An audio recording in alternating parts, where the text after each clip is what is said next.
What's up, guys? It is a beautiful, cool April morning in Texas, and I have the all-new redesigned LPX bumper pull 210 with me today. We're going to look at some of those new redesigned features as well as some of the legacy things that make the LPX such a bad to the bone trailer. Starting up front, the most significant difference in the redesign is the tongue area. So we kept that same HD lid, that extended deck space design, so you can be able to use it for a job box, a pump, or anything like that, or you can actually load longer material. So this is a 24-foot trailer. It's a 22-foot trailer, so you've actually got a couple of extra feet onto the tongue that you can use as extended deck space. But what we also did is we redesigned the lid so that we turn the lip down instead of up, and that way it shields water and rain and dirt and debris and things from getting inside the box so easy. We actually moved the hinge assembly to behind the inside bulkhead of the box as well, which actually shields and makes your rain and things go down behind the hinge instead of inside the box.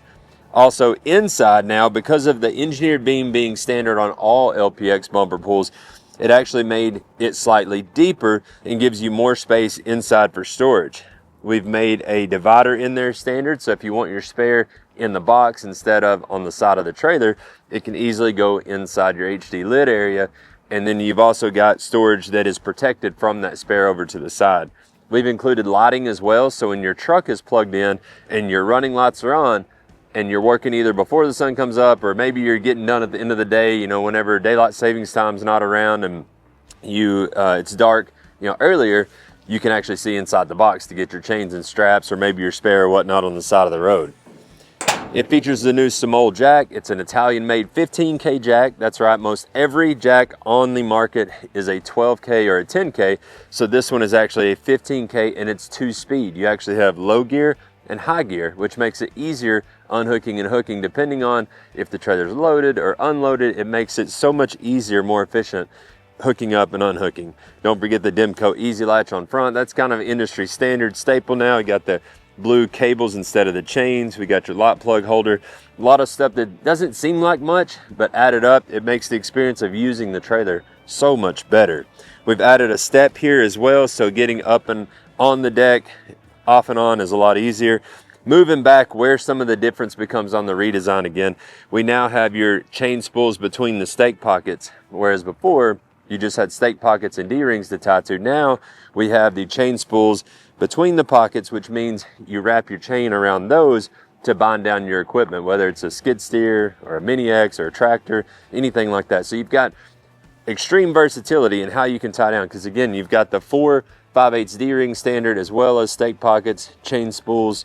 We redesigned the stake pockets. It's one of the things that on the LPX and HCT, the things that was an opportunity to get better, that we listened to you guys. We were able to actually redesign the stake pocket. Used to, it was a thicker pocket, but it was oversized, so your stake pocket accessories did not work very well, you know, with that type of design. So we went back to more of a standard size, but we've actually made it to where now, even out from under the lip of the I-beam, it actually works with your stake pocket accessories, or a normal, you know, 2x can fit in there. You may have to trim it a little bit, but it fits in there to make a stake side. So one of the things, the LPX, this is a 210, so you have your 207, 208, 210, 307. The 210 has two 10K axles, which means it definitely comes with that engineered beam technology.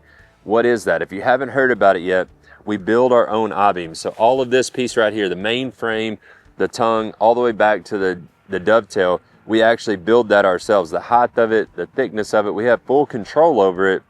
So we can put the metal where it counts the most, not taking a standard structural beam and just making it work. That's what the industry has done for so long, is you take a beam that may actually, it's not very efficient, maybe too heavy, but you got to err to the heavy side to get the strength that you need. But then again, it's super heavy. And so with this, we can actually make it the height we need and the thickness to control the weight. This is a 22-foot trailer with a 20,000 pound rating, and it comes in at 4,200 pounds, which is pretty darn light for something of this GVWR. This trailer can haul just right at 16,000 pounds worth of capacity. So you've got, you know, the way that your skid steers and Mini X's and things nowadays are getting, bigger, heavier, wider.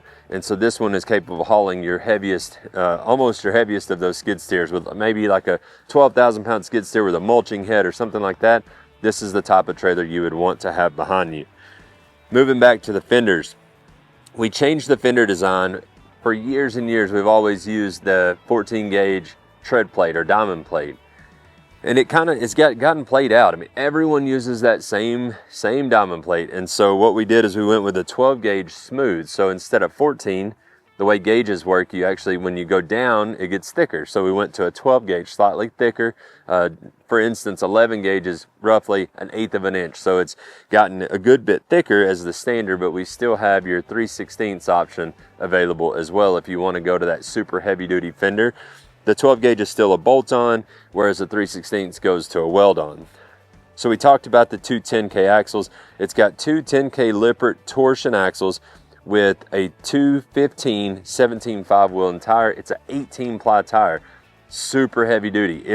It's not gonna ride the smoothest, I'm just saying, but it is built like a tank because of that 18 ply sidewall. When you have the 10K axles, this trailer's built to last and really be able to stand up to heavy use on the day-to-day, hauling those different machines that I've talked about.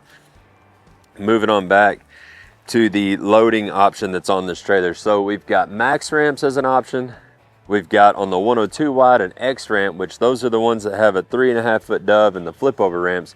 Then this is the standard ramp option, and it is the 24-inch wide, what we call HD flip knee ramp. So it's got the knee on the back and it flips standing straight up. This is one of the most popular, like it and the max ramps go head to head as far as the popular options for loading. This one is really good for tracked equipment, and when you're doing it day in and day out, you just pop the bar off, lay it down. One of the little changes that we made, used to this bar would have to sit on the ground. Now we've got a little holder where you just let it down. But they're spring assisted ramps, and it makes loading those machines super easy. That's number 6 grade expanded metal on the ramps, very heavy duty, but it allows for great traction pretty well no matter what it's like outside, whether it's clear like this or whether you're mud and stuff. Those are self-cleaning because of that expanded metal. Your machine kind of pushes it through no matter what. It is really great traction. Got the big angle cleats here on the dovetail. This is standard as well, the diamond plate dove with the cleats on it for traction. So again, this is a 22 foot. The LPX is available 16 to 30 foot, gooseneck bumper pull, all kinds of different axle combinations, colors. Man, there's just a ton of options. So jump on diamondc.com. There you can build your own. You click on that and you can be able to assemble the trailer. Just like if you go on Ford, Dodge, Chevy, any of their websites and you build the truck that you need, you can go on there and custom build the trailer that fits your needs the best. Send it to up to 3 dealers for a quote, and you can be rolling with a really sweet LPX in, I don't know, 4 to 8 weeks, something like that. It depends on your dealer, but give them a call. They can help you walk through it if you need. Give us a call at Diamond C if you need some help, talking through options and things, and we'll see you on the road.